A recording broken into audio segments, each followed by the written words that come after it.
Ya leo, ile neema ya kupendelewa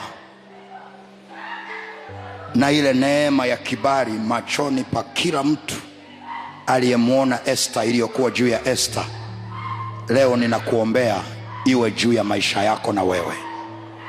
Neema ya kupendelewa, neema ya kupokelewa, neema ya kusikilizwa.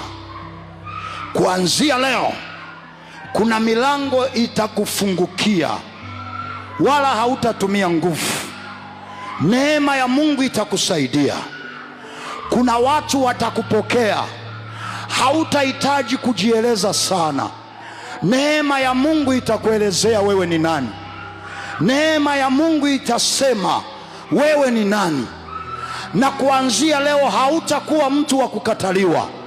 Mungu anakupa kibali, na hicho kibali kitakupa neema ya kupokelewa na neema ya kusikilizwa katika jina la Yesu Kristo wa Nazareti.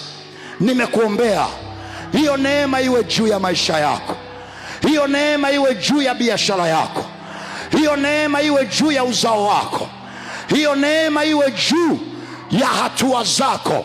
Kuanzia leo, lolote utakalolifanya litafanikiwa.